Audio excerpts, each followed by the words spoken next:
Welcome back to Open Line on this Monday night. Clint Kelly here from the Kelly firm, talking about medical malpractice, and we have Joseph on the line. Let's get right to the calls, and I welcome you to invite you to go ahead and call in too. Joseph, what's your question tonight? Yes, I'd like to ask Mr. Kelly about a certain thing that happened to me in the hospital. I had spinal cord surgery, and the surgery went well, and they put me in a step down, and had no monitors on me whatsoever, any kind of oxygen monitor or heart monitor or anything. And they over-medicated me and caused me to go into cardiac arrest. And it's affected my memory a lot and my thinking. And I was just wondering, what can I do about that? When did this happen, Joseph?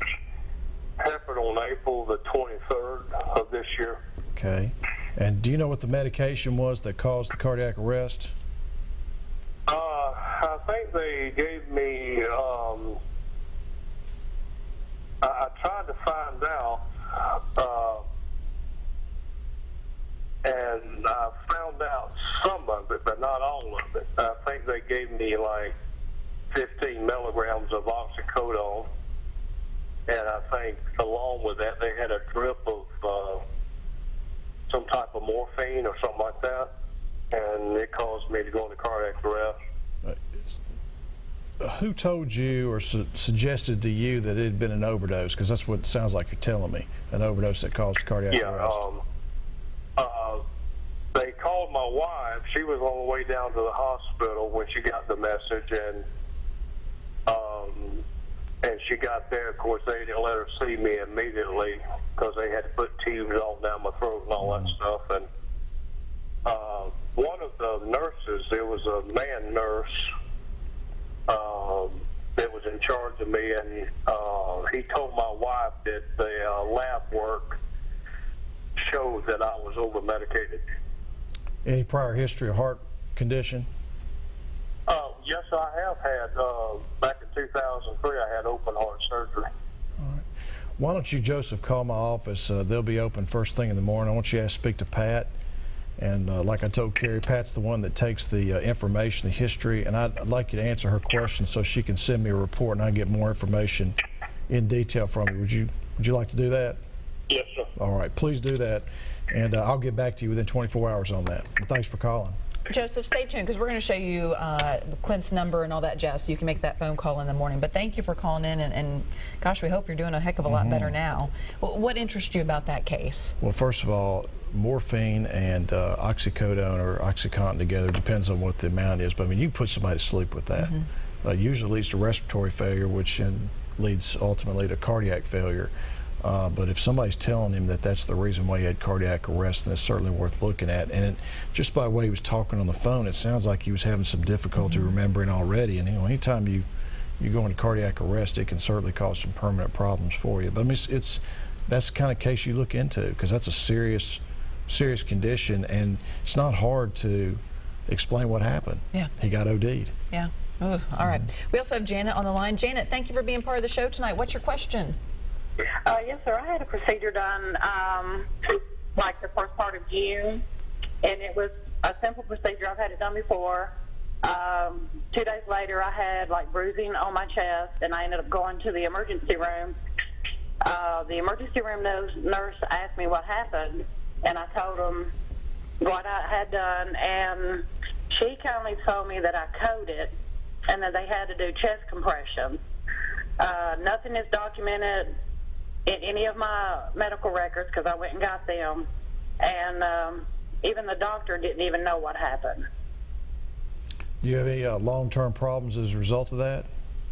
I've had, like, my chest has been hurting and stuff, and even another physician that my mother sees that does the same thing, he even said the same thing, that I coded, and the doctor should have told me what happened because they didn't even tell me anything. They kind of, like, when I woke up, rushed me completely out of there and sent me home.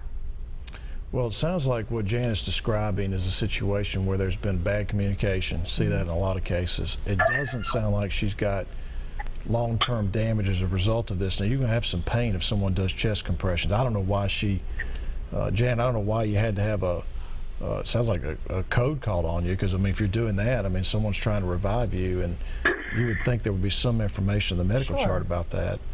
But it sounds like a case more of bad communication than a case that would be worthy of pursuing. Can she ask for her medical chart? Absolutely, she has an absolute right to them under Tennessee law, and they have to give you everything, Janet. They can't hold back anything.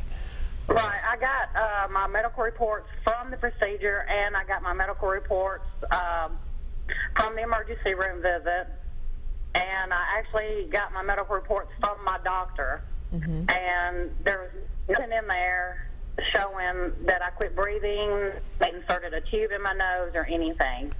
You know, I think it was, Carrie, a couple of weeks ago when I was on with Nick, we had not this exact case, but a similar situation where something happened to someone in the hospital, fairly significant, and there was no record of it, which just blows me away. Right, so what do you do? I mean, can you take recourse? I mean, it just seems wrong. Well, again, she wasn't permanently harmed as a result of it, so it wasn't a malpractice case. It wouldn't be a healthcare liability case, but it makes you wonder, you know, is there something going on at that hospital where they are falsifying records? Right. And, you know, the only remedy I can tell people in a situation like that is you go to the Department of Health and report them. All right, Janet, I guess that's all we can do for you tonight, but thank you for being part of the show, and good luck with that. The calls are coming in. Margaret's on the line now. Margaret, thank you for calling. What's your question? Yes, this is kind of an old problem, but it's still existing. In 2007, my daughter went for a teeth cleaning. I did not go in the office with her. She came out of the office a little bit groggy, but not, you know, herself, so to speak.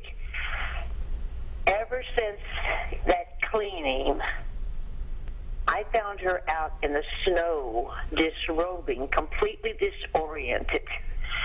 Told her to get in the house. From that time on, she began acting very strange. I did not connect the dental appointment with her actions at that time. I left the town we were in because I was going to take her back to the doctors who saw her when she was younger and asked them what had happened. I called for all the records, the dental records, doctor's records of everybody that had seen my daughter. When I got the dental record, there were 2 entries, one of which had been completely blacked out. I called the dentist and asked him, why was it blacked out? And he said, don't worry about it. But she has never, ever, ever recovered. I don't know if he put a gas on her. I later found out through articles in the paper that the dentists in Texas have been harming people, even killing some of their patients. And they are not reprimanded. They simply move to another location. All right, let me take that up with you, Margaret. There's 3 things that are worthy of discussion here from Margaret. First of all, we talked about the statute of limitations last time, Carrie. You've got to bring your case within 1 year of the date that you discover the injury. If you don't, that's a long time. It is. And so, at least under Tennessee law, and I assume this occurred in Tennessee. No, this occurred in Texas. All right. I don't know what the statute of limitations is in Texas. I have no idea, but I have been running from one doctor to another since that time. All right. Since 2007. So it sounds like the first thing is find out what the statute of limitations is Call in a Texas lawyer, for sure. Wherever this occurred, call a lawyer in Texas and find out what that is. Okay. The second point that is when they start blacking out information in records and they won't explain it to you, but it depends on. They're supposed to give you your records, period. And if someone's gone in and changed them, then to me, I would report that to the Department of Health as well and say that someone has altered my records. Yes. And the third thing is about the mental injury and correlating that with what's happened in Texas with dentists. There have been some dentists who are giving anesthesia to patients. And some of the patients have not been waking up. Now, I'm not, you hear this like sleep. Well, that's what I'm hearing, and that's what people are telling me. He probably gassed her. Well, I have not heard of anyone having mental injury from gas, but I've certainly heard of people who have gotten sedation. So maybe, I mean, I don't know. Unfortunately, and I blame myself for this, I did not go in with her. And I'm so sorry I did not. She had had her teeth cleaned since she was 2 years old. And she had a wonderful dentist here in Tennessee. And I didn't even think to go in. I mean, I just assumed she was going in for a cleaning. That's it. Well, don't blame yourself. I mean, how would you know that your dentist is going to, or the hygienist is going to do something during the procedure that would cause this type of injury? I mean, it's really sad in my mind when patients blame themselves for injuries they didn't cause. Well, I just feel so, because I'm responsible for her. Yeah. It sounds like, Margaret, what the best thing you can do now is to Call a Texas lawyer. Call a Texas lawyer. Yeah. Find someone who does medical malpractice. You can probably find that very easily online. So start there. And don't wait another day. Yeah. All right, Margaret. Thank you for calling in. Gosh, you just hate to hear these heartbreaking stories, and I'm sure you hear them all the time. Yeah. I mean, it's part of the job. Yeah, and I feel bad for her because I have patients that are in similar positions, particularly parents who, just beat themselves to death. Right. Right. Okay. We're going to take another quick break. We really appreciate your phone calls tonight. Starting a lot of conversation, a lot more questions to ask Clint when we come back. I hope you have some too. Go ahead and give us a call during the break.